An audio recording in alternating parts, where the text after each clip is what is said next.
Homeopathic medicine number 1, Abies canadensis.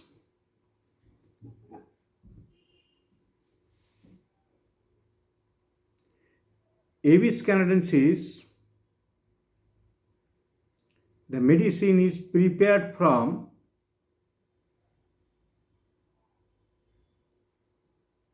bark of a tree known as hemlock spruce.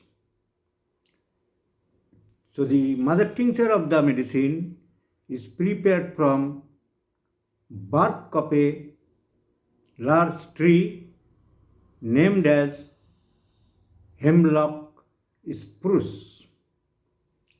This medicine is not proved thoroughly. However, the fragmentary proving gives the symptoms only one or two, and on the basis of that symptom or those symptoms, we can prescribe the medicine. Now, what are the fragmentary proving symptoms? The fragmentary proving symptoms are number 1, dyspepsia. This medicine acts over dyspepsia. Dyspepsia, that means indigestion, disturbed digestion. Now, for disturbed digestion, there are so many medicines in homeopathy. The chronic dyspepsia cannot be cured by acute medicines. For permanent cure of the chronic dyspepsia, it is essential to prescribe a deep-acting anti-miasmatic or constitutional medicine.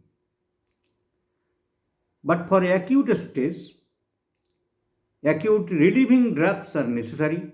Such drugs are ipecac. Symptoms are thirstlessness, constant nausea, profuse salivation, clean tongue, etc. For carbobase, when the dyspepsia is originated from taking the spoiled fish, meat or foods, upper part of the abdomen is more flatulent than the lower. Extremities and palm soles are cold. The patient is hot, always prefers open air. Belching or eructation gives temporary relief. These are the main guiding symptoms for selection of carbo vegetables. We may prescribe pulsatilla too.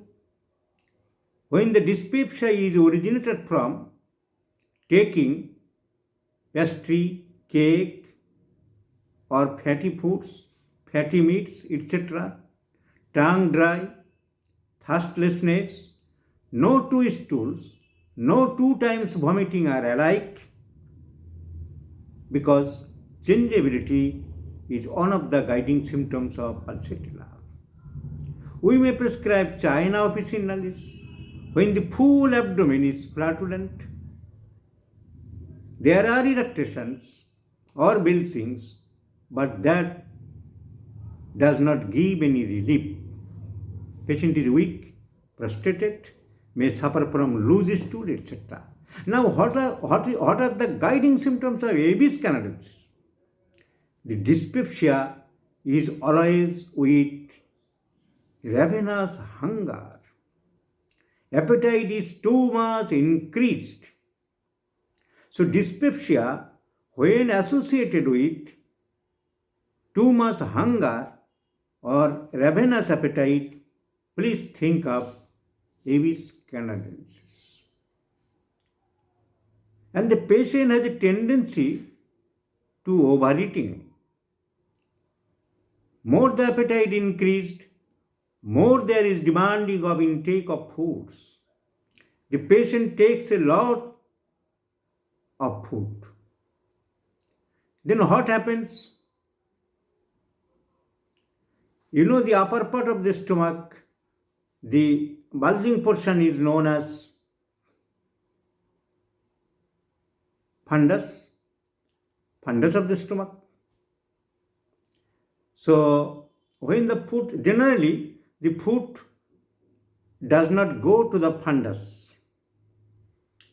It lies at the level of the cardiac end, junction of the esophagus. But when the patient eats more, the food may accumulate, gives pressure to the fundus side, and then the fundus give thrust to the diaphragm. Diaphragm means the partition between thorax and abdomen. And just above the diaphragm, there is heart. There is heart, the base of the heart. And if the stomach gives thrust, pressure, upward pressure to the diaphragm, the partition, it gives pressure also to the base of the heart, apex of the heart. In all the structures, base generally at the below, except heart. The heart's base means posterior surface. So when the pressure gives to the apex of the heart, there is palpitation of the heart. So ravenous appetite, dyspepsia with ravenous appetite, and with palpitation of the heart, number one. Number two, as a result of dyspepsia, there is lack of assimilation, disturbed digestion, so patient becomes weak and prostrated. So there is always weak, all the time the patient is weak, prostrated and tired. He wants to lie down. Be remember, my friends, our Gelsemium patient is weak, also always wants to lie down, but that is due to nervous weakness. And the weakness of the Abies canadensis is due to dyspepsia, disturbed digestion. So this is the main symptom, dyspepsia with increased appetite, with palpitation of the chest, of the heart, and with weakness or prostration. The patient wants to lie down all the time. I have compared a few acute medicines for dyspepsia in comparison with these Abies canadensis. And for increased appetite, you must know some of the important medicines from our Mathematica, Sina, China, Graphitis, Iodam, Lycopodium, Petroleum, Natramium, Phosphorus, Sorinum, etc. Sorinum, Phosphorus, Iodam, Lycopodium, Sina, China, these medicines having increased appetite. So, these proving symptoms are also verified clinically. Increased appetite with palpitation and with weakness, profound weakness, are the three guiding symptoms of Abies canadensis. You may prescribe in acute stages, and after overcome that, you please go through the original constitutional medicine or deep-acting anti-miasmatic medicine. Now, what potency you will prescribe? You may prescribe 6 few doses or 30 few doses. Generally, I prescribe 6 or 30 few doses.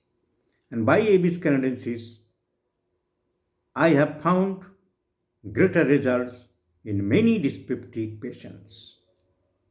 So, you may try by Abies canadensis in the dyspeptic patients.